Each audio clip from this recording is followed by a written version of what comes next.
Oke, bismillahirrahmanirrahim. Assalamualaikum warahmatullahi wabarakatuh. Halo anak-anak. Hai, ketemu di mata pelajaran Fisika kelas 11 MIPA. Oke, baik anak-anak. Di sini izinkan Ibu untuk menjelaskan materi di kelas 11 ini mengenai dinamika rotasi dan kesetimbangan benda tegar. Oke. Kompetensi dasar yang harus teman-teman kuasai di dalam materi ini, yakni menerapkan konsep torsi, momen inersia, titik berat, dan momentum sudut pada benda tegar, baik di statis maupun dinamis. Dalam kehidupan sehari-hari, misalkan dalam berolahraga. Nah, perhatikan deh gambar ini. Gambar apa ini? Ya, betul. Gambar pintu. Oke, jawab ya pertanyaannya. Oke, pernahkah kalian berpikir kenapa ya gagang pintu itu diletakkan jauh dari engsel? Oke, apa yang akan terjadi apabila si gagang pintu tersebut digeser ke posisi tengah? Apakah membuka pintu akan semakin mudah atau semakin susah? Mengapa ya bisa demikian? Nah, jawabannya akan teman-teman dapatkan setelah mempelajari materi ini. Oke, lanjut ya. Nah, konsep yang pertama kita akan membahas mengenai momen gaya atau torsi. Momen gaya atau torsi ini merupakan besaran yang menyebabkan benda dapat berotasi atau berputar. Itu kalau dulu digerakkan stansi, benda akan bergerak gitu ya. Kalau misalkan ada gaya. Nah, di sini kalau benda ingin berotasi atau berputar, dia memerlukan yang namanya momen gaya. Tuh, perhatikan ya. Jika ada sebuah batang yang panjangnya L, kemudian dia diberikan gaya, dan dia membentuk sudut terhadap porosnya. Nah, benda ini dia secara otomatis atau secara matematis memiliki momen gaya yang dirumuskan tau sama dengan F dikali L sin theta.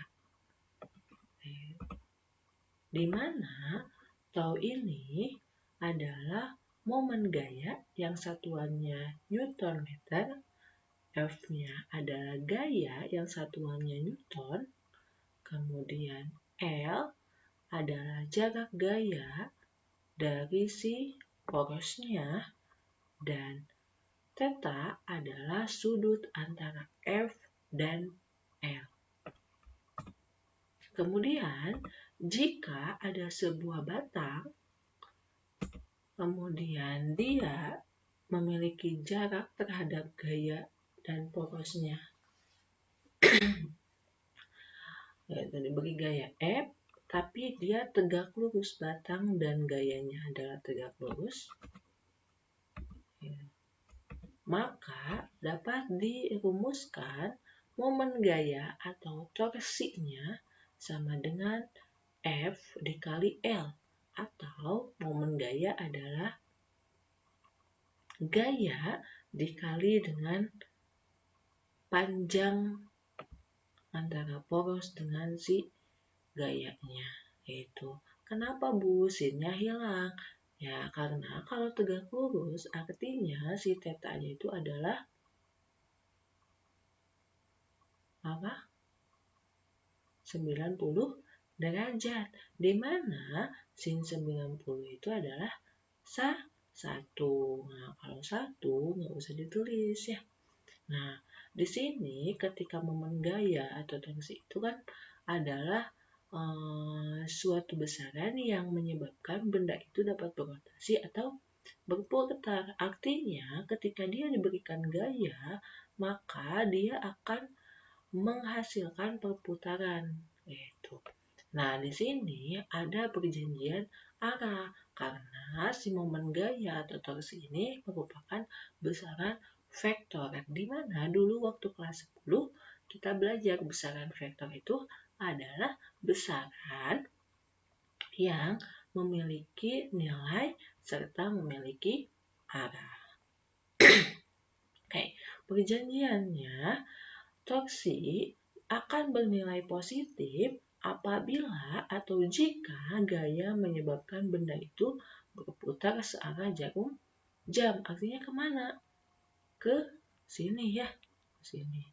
Nah, kalau torsi itu dia akan bernilai negatif jika gaya menyebabkan benda berputar berlawanan arah jarum jam. Artinya ke kanan ya. Oke, jika kita pengen tahu nih dalam suatu sistem itu banyak gaya-gaya yang bekerja pada si batang misalkan, maka kita harus menghitung momen gaya totalnya, yaitu momen gaya semuanya. Maka tinggal kita jumlahkan. Berarti sigma tau atau penjumlahan tau akan sama dengan tau 1 ditambah tau 2 ditambah tau 3 dan seterusnya. Itu. Kemudian, lalu apakah hubungan dengan konsep momen gaya terhadap letak gagang pintu tadi? Lihat, di dalam pintu ini ada komponen si pintu, di mana ada engsel pintu sebagai titik tumpu atau si porosnya, yaitu kemudian gaya yang bekerja ketika kita menarik di sini, maka ada gaya yang bekerja terhadap pintu ini. Kemudian si pintu ini dia punya lengan. Nah, lengannya itu lengan itu antara jarak engsel terhadap si gayanya. Artinya di sini kalau mengacu pada rumus tadi, semakin besar panjang lengan gaya pada suatu sumbu putar, maka besar gaya yang dikeluarkan akan semakin kecil. Yaitu berarti ketika itu membuka pintu tidak lagi memerlukan gaya yang banyak, atau ya dengan kata lain pintu akan mudah terbuka. Nah, sebaliknya, jika semakin kecil nih panjang lengannya, artinya dari sini, misalkan ini di tengah-tengah nih, artinya kan semakin kecil daripada dia di ujung.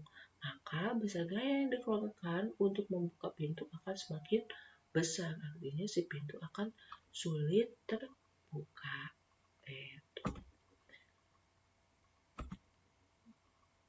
Nah, tadi ya persamaan tadi. Nah, ini ada contoh soalnya. Nih, di sini perhatikan deh gambarnya. Ada berapa gaya? Di sini ada 4 gaya yang bekerja pada suatu batang. Jika masa batangnya ini diabaikan, besar momen gaya terhadap titik A. Artinya, si porosnya ada di A. Maka nilainya berapa nih? 15, 18, 25, atau 53 dan 68 Newton meter. Oke, kita bahas ya terhadap titik A. Bahas nih, di sini tau 1 dia akan bernilai 0 karena si F1 ini bekerja pada porosnya, artinya di titik A. Gitu, sehingga tidak menyebabkan benda berotasi karena dia nggak punya nih yang namanya jarak poros terhadap si gaya, karena berhimpit ya istilahnya. Oke, atau L-nya itu adalah 0. Nah, di sumbu rotasi A, gaya F1, F2, F2 dan F4 dia menyebabkan batang berputar searah dengan jarum jam. Kenapa? Mudahnya gini deh. Kalau dia lebih dekat terhadap poros gitu, maka dia kan akan searah dengan jarum jam. Maksudnya ketika dia ke sini, dia akan lebih dekat gitu. Nah, maka ketika dia searah dengan jarum jam, sehingga tau 2 dan tau 4 akan bernilai positif, yaitu sedangkan gaya F3 dia akan berputar berlawanan arah jarum jam, sehingga dia akan bernilai negatif. Nah, tau 1 berarti total dari semuanya, total momen gayanya, yakni tau 1 ditambah tau 2 ditambah tau 3 ditambah tau 4. Oke, tadi kita tahu ya bahwa tau 1 itu adalah 0, tau 2 adalah bernilai positif, tau 3 bernilai negatif, dan tau 4 adalah bernilai positif. Tinggal masukkan nilai-nilainya ke persamaan yang tadi, berarti tinggal tau itu F dikali L, berarti F2 dikali L2 ya.